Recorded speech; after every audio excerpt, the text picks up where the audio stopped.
నేను ఒక్క నిమిషం కోమటిరెడ్డి వెంకటరెడ్డి ఒక్క నిమిషం.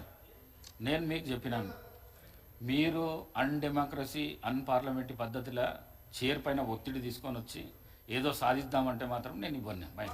నేను మిమ్మల్ని నేను కూర్చోమన్నా.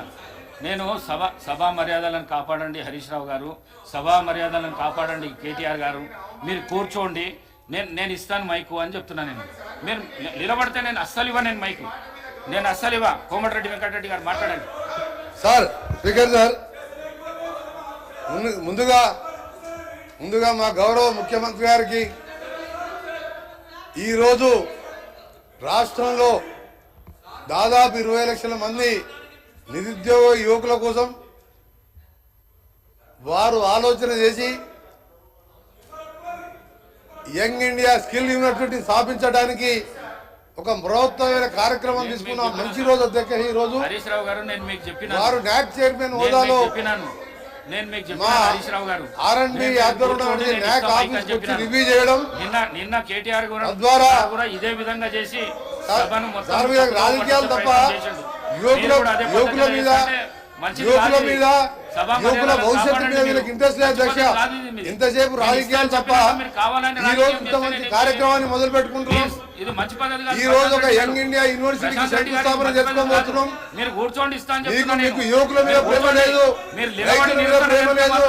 ఇంతసేపు రాజకీయాలు తప్ప మీకు ఎంతసేపు ఈ రోజు ఈ కార్యక్రమాన్ని మా గౌరవ మంత్రి ఒక యంగ్ ఇండియా యూనివర్సిటీని ప్రవేశపెట్టినప్పుడు ఇన్ని లక్షల మందికి భవిష్యత్తుకు సంబంధించిన యూనివర్సిటీలో మంచి పద్ధతి కాదు.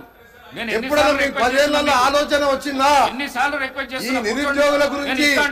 ఎప్పుడైనా ఇలాంటి కార్యక్రమం చేయాలని ఆలోచన వచ్చిందా? మిస్టర్ కేటీఆర్ గారు, గౌరవ సభ్యులు కేటీఆర్ గారు ఆలోచించాలి. కేటీఆర్ గారు మీరు ఆలోచించాలి. మీరు ఎన్నో ఉపన్యాసాలు ఇచ్చారు, ఒత్తిడి తీసుకురాకండి, ఎన్నో కంపెనీలు వస్తున్నాయని చెప్పారు.